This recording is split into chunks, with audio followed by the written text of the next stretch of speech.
Hello, everyone. I'm Corey. I'm one of the co-founders as well as the Chief Operating Officer and Chief Technology Officer for Locality Bank. And I'm super excited today to talk to you about a new piece of content that we're going to be putting out. We're going to be putting videos and blog posts regarding tips on banking and how to navigate the landscape there, as well as technology and cybersecurity and other areas of topical interest that you might have. The idea is that we want to be good advisors. We want to make sure that we give you the information to stay on top of things and be best prepared to navigate the treacherous world that we all live in as business owners and local entrepreneurs.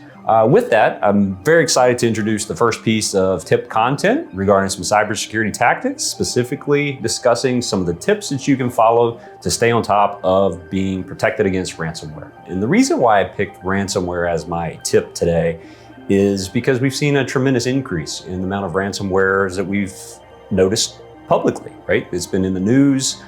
Businesses and individuals alike have been impacted. And we've seen companies from all industries, major and small, that have been impacted. Even one major US city has been paralyzed by the ransomware attacks that we've seen recently. And the best way for us to help do this is to have better cybersecurity practices inside of our organization. So hopefully today I'll give you a couple tips that then can help you actually do that. And to start, let's explain kind of what ransomware is. And the simplest way that I would define it is think of ransomware as a kidnapping digitally, right? It's someone who maliciously has gotten into one of your computers or systems, and they've taken and kidnapped your data, your personal private information, the information that you use to run your business, and they've taken it for ransom. They're asking you for money to get access or get it back.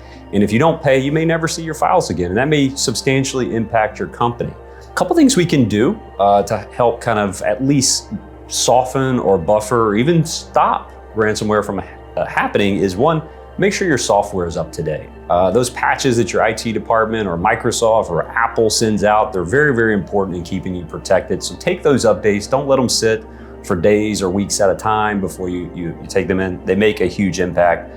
And back up your data regularly. If you have data that's backed up and it's offline, it's done consistently, if these malicious actors do get into your systems and they hold your data for ransom, you have a backup to go back to so your business isn't held at a crawl or even a stop while you wait on those files to be able to come back in. The other thing is be wary of suspicious emails or text messages or just hyperlinks that people send you to go to websites. If you even remotely think that they're suspicious, check them. Double check them before you click on those things.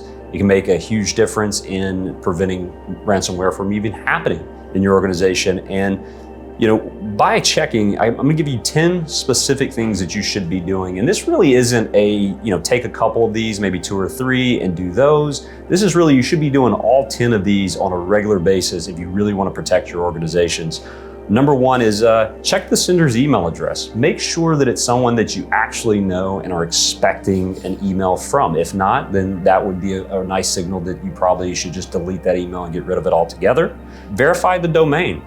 So we get emails from Apple and our banks all the time. If you see apple.com or localitybank.com, that's a pretty good indicator it's probably a legitimate email message. But if you see something like support.localitybank.com or support.apple.com, that may be a malicious actor trying to spoof a legitimate resource and trick you. Look for grammar and spelling errors. That's another big signal for us. As businesses, we spend a tremendous amount of time making sure that we're grammatically correct and that our spelling is accurate so that we can communicate very concisely to our customers. Malicious actors do not spend as much time on this. So if you see those little weird grammars or misspellings, another good key indicator that you should probably just delete that message altogether. Check for urgent or threatening language. One of the things that they like doing is making you act fast and not think, right? But take that time and think about it. So if you have an email or a text message that says you got to click this now to receive this package, or it's urgent for you to get your refund, and especially if you're not expecting any of those things, those could be signals that you should be cautious. Inspect your links, right? So if you inspect links before you click on them, especially the hyperlinks, if you just hover your mouse or your key over there, you should be able to see that full hyperlink. And if that doesn't look like a legitimate website, this should be going to, let's say, FedEx.com or Apple.com. It's going somewhere else. Delete that message, get rid of it altogether. It's probably going to be something with some pretty funky stuff in it. Examine your email greeting. That's another big one. So if you see a message that says, "Hey customer," or "Hey bank customer," we don't talk to you like that, right? We know who you are. We're gonna say, "Hey John, hey Susan, we have some information for you, please contact us." We're not gonna call you bank customer at all. So if you see those things, another good signal that that's probably not legitimate. And look for unusual requests. Are they asking for personal private information like a social security number, or maybe an EIN number for your business, or information that you just don't feel comfortable sending in unsecure channels? Look, a bank and any sort of service provider or company that you use that actually has that personal private information should never ask you for that info via unsecure email or unencrypted email.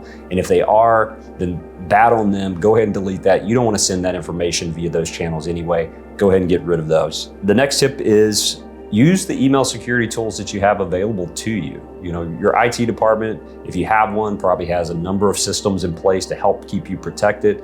Talk to them. Find out what those tools are and how best to use them. Goes a long ways. If you don't have an IT department, let's say you're using Gmail, do a little bit of research. Read about the security tools about spam and filtering email that is illegitimate out, and maximize those as much as you possibly can. Saves a ton of time, reduces the risk substantially. At the end of the day, if you still just don't know, but you think it might possibly be legitimate, verify with the source. Make a phone call, reach out to the contact, see if they actually sent the email or text message before you start to interact with it.